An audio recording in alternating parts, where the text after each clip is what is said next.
దేవుడి జ్ఞానాన్ని నువ్వు చేతిలో పట్టుకోలేవు. దేవుడి జ్ఞానాన్ని నువ్వు వివరించలేవు, వర్ణించలేనంత గొప్ప జ్ఞానం. ఎందుకంటే ఆయన సర్వజ్ఞాని. ఏం జ్ఞాని అంటే? ఈరోజు సృష్టిని చూడండి. ఈ సృష్టిని ఎవరు చేశారు, ఎలా చేశారు, ఆ చంద్రుడు ఎలా నిలబడ్డాడు, ఆ సూర్యుడు ఎలా నిలబడ్డాడు, ఈ సముద్రానికి ఎవరైతే అన్నకట్ట వేసింది, ఏంటంటే ఈ భూభాగం, ఏంటంటే మానవుని యొక్క నిర్మాణం, ఈ సృష్టి యొక్క గొప్పతనం, దీన్ని చూస్తుంటే మనకు ఎలా ఉంటుందండి? దేవుడు ఎంత జ్ఞానవంతుడైతే దీన్ని ఇంత చక్కగా నిర్మాణం చేశాడు. అలాంటి జ్ఞానవంతుడైన దేవుని దగ్గరికి వెళ్ళి అడగాల్సిన బాధ్యత ఎవరికి? మనకుంది. అందుకే ఈ దినం మనం అన్ని 4 లేఖన భాగాలు చదువుకుంటూ వచ్చాము. చాలా సంతోషం అనిపించింది. మరి ఈ 4 లేఖన భాగాలకు ఉన్న ప్రాముఖ్యమైన అంశం ఏంటి గమనించాలి కదా. అంతేనా నాన్న? నా మాటలు అర్థమవుతున్నాయా? ఎవరి బిడ్డలు మీరు బాగా మంచిగా చురుగ్గా ఉండాలి. ఈ 4 లేఖన భాగాలు చదువుకున్న వీటికి ఏంటి దీనికి ప్రాముఖ్యమైన అంశం?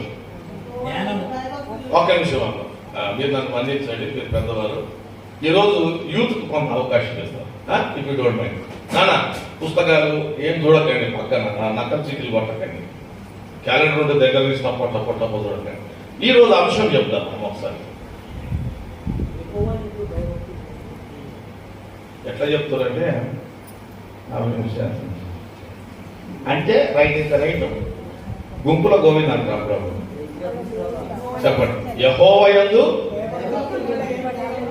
భయభక్తులు కలిగి ఉండుటయే జ్ఞానమునకు మూలం. ఒక కేంద్రం అంట. ఈ కేంద్రం ఎక్కడుందంటే దేవుడి దగ్గర ఉందంట. ఆ కేంద్రంలోకి నువ్వు వెళ్ళాలంటే ఎక్కడికి వెళ్ళాలంటే దేవుడి దగ్గరికి వెళ్ళాలంట. దేవుడి దగ్గరికి వెళ్ళిన వారు భయభక్తులతో వెళ్ళాలంట. రుబాబుగా వెళ్ళొద్దంట. నాన్న, కాళ్ళని ఎగరేసుకొని వెళ్తే దేవుడు చూస్తాడా? నాకు అర్థమైంది ఈ సిచ్యువేషన్ ఏంటో.